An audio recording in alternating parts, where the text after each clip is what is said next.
Hello friends, আজকে আমি চলে এসেছি একটা নতুন ব্লগ নিয়ে। আমি আজকে চলে গেছিলাম পাটুলি। কি করতে বলো তো? পাটুলিতে বসে গেছে আমাদের এখানে ট্রেড ফেয়ার। এখানে আমরা গেছিলাম দেখতে যে কি এসছে, কারণ এতদিন তো আমি কোনোদিন যাইনি, এটাই আমার ফার্স্ট টাইম। তো দেখো রাস্তাটা কি সুন্দরভাবে সাজিয়েছে। ঠিক 45 বাস স্ট্যান্ডটা আছে, তার গায়েই এই ট্রেড ফেয়ারটা হচ্ছে। এখানে একটা কাকু আবার ছবি টবিও আঁকছে। এই যে হচ্ছে ট্রেড ফেয়ার। দেখো এখানে ঢোকার আগে আমরা ঢোকার আগে দেখলাম ভীষণ সুন্দরভাবে সাজিয়েছে। যারা ফটো তুলতে ভালোবাসে তারা এখানে যেতেই পারো। ঢোকার পর পার্কিংয়েরও জায়গা আছে সাইডে। 4 হুইলার পার্কিং ইজিলি করে নিতে পারবে, 2 হুইলারও। তারপরে তোমাদের যেতে হবে টিকিট কাউন্টার। দেখো এই যে টিকিট কাউন্টার বড় বড় করে লেখা আছে। আমরা টিকিট নিচ্ছি, টিকিট 30 রুপিস দিয়ে। তারপরে চেকিং করে ঢুকে গেছি। প্রথমে 3-4টে ঘরের মতো করা আছে, সেখানে ঢুকলে বিভিন্ন ধরনের জিনিসপত্র পাওয়া যাবে। এই যে প্রথমেই আছে এই সুন্দর সুন্দর হোম ডেকোর এবং পুজোর জিনিসপত্র, যেগুলো দেখলেই নিতে ইচ্ছা করছিল। তারপরে আছে এই যে পাথরের জিনিসপত্রগুলো, বিভিন্ন শোপিস এবং ব্যাগ ট্যাগও ছিল। তারপরে হোম ডেকোরে বিভিন্ন জিনিস। দেখো আমি দেখছিলাম জিনিসগুলো, নেব না কারণ এক্সেসিভ প্রাইস দেখলাম, কিন্তু ভীষণ সুন্দর। যাদের মনে করো নতুন ফ্ল্যাট কিনছো বা বাড়ি নতুন, তারা ইজিলি নিতে পারো।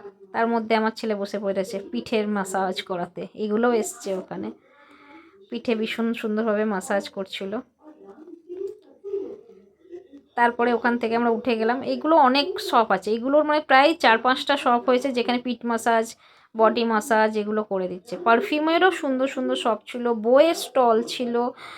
তারপরে কুলার, এসি, ফটো ফ্রেম, মশলাদানি, তারপরে জুয়েলারি, প্রত্যেকটা আলাদা আলাদা কাউন্টার। আর একটা নতুন কাউন্টার দেখলাম, এই যে বাজনা বাজাবার বিভিন্ন ধরনের মানে জিনিস দিয়ে বাজনা বাজানো যাচ্ছে খুব সুন্দরভাবে। গিটারও ছিল ছোট একটা, আমার ছেলে বাজাচ্ছিল। এটা একটা আলাদা কাউন্টার, আলাদা একটা ঘর, সেটাতে হচ্ছে করা হয়েছে কি বলবো, পারফিউম ছিল, ড্রেস ছিল। দুবাইয়ের দেখলাম কাউন্টারগুলো, পারফিউমের, ড্রেসের কাউন্টার ছিল, ড্রেসই বেশি ছিল, জুয়েলারি ছিল। আমি এখানে পারফিউম ট্রাইও করলাম। এই দেখো চলে এসেছে আদিবাসী হেয়ার অয়েল। আদিবাসীর হেয়ার অয়েলটা দেখতে পারো, এখানে বিক্রি হচ্ছিল। এটা ফার্স্ট টাইম আমি দেখলাম। বাচ্চাদের জন্য বিভিন্ন ধরনের খেলনা ছিল, গ্যাজেটস ছিল। তারপরে এখন শোপিস যেগুলো আছে সেগুলো, জলের বোতল যেগুলো কোরিয়ান খুব ভাইরাল হয়েছে এখন, কোরিয়ান যেগুলো আমরা অনলাইনে কিনি সেগুলো এখানে চাক্ষুষ দেখে কিনতে পারবে। দামও ওরকম অনলাইনে। এইগুলো ছিল আপনার প্যান, যেগুলো ডাইরেক্ট খাবারে তৈরি করতে পারবেন, ইলেকট্রিক প্যান। আমি দুটো পারফিউম কিনেছি, তার মধ্যে দেখো 50 রুপিস দিয়ে বাই 1 get 1 ছিল, যেগুলো 150 টাকা করে দাম ছিল। আর এগুলো হচ্ছে 50 রুপিস করে দিয়েছি। আমি দুটো পারফিউম কিনে নিলাম। এখানে ওরা বানিয়েও দিচ্ছে খুব সুন্দরভাবে, দেখো। তারপরেই আমরা এখান থেকে বেরিয়ে গেলাম। বেরিয়ে চকলেটস দেখতে পেলাম, প্রচুর চকলেট ড্রিঙ্কস বিক্রি হচ্ছিল, সেগুলো আমরা দেখলাম। একটু জামা কাপড়ের কাউন্টার, খুব পরে কাউন্টার, পুরো সমস্ত শাড়ি বিক্রি, শাড়ি, স্কার্ট। দেখো